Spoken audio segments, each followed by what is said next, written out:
On ne crée pas le créateur en soi. On le découvre. Puis on lui donne la parole. Et la parole que j'ai rendue à ce créateur enfant, à 30 ans, eh bien, cette parole que je lui ai rendue enfin à 30 ans, avait profité de ma plénitude d'homme et de philosophe. Et alors tout se simplifia.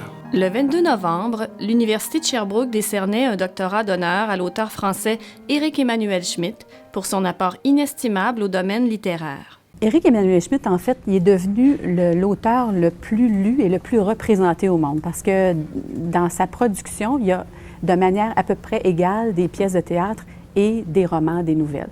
Donc, il a cette importance-là. On chiffrait en 2012 à peu près à plus de 13 millions de livres vendus. C'est un être qui, je pense, marquera son époque aussi par sa capacité, encore une fois, de traiter de grandes thématiques universelles, d'où l'intérêt que ces textes soient traduits ailleurs dans le monde, parce que ce sont effectivement des sujets universels, avec une charge dramatique, avec une qualité d'écriture et de poésie, et bien sûr une qualité dramatique, donc un intérêt à le porter à la scène par un metteur en scène indéniable. C'est un très, très grand auteur pour moi.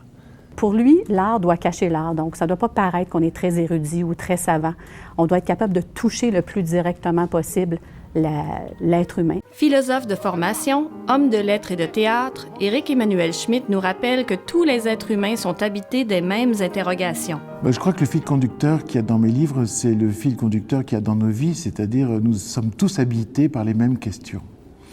L'homme, c'est un animal debout sur certaines questions et malheureusement qui n'obtient pas de réponse certaine à toutes ces questions. Donc les questions nous rendent semblables et les réponses nous différencient. Et l'humanisme, c'est le projet de respecter l'autre parce que c'est respecter la question et par-delà, respecter peut-être l'autre réponse qu'il apporte à la même question. Dans sa littérature, dans ce qu'il écrit, il a choisi d'être un optimiste volontaire parce que c'est quelqu'un qui parle beaucoup de manière très humaine, qui s'adresse aux gens dans leur peur, dans leur désir, dans leur joie.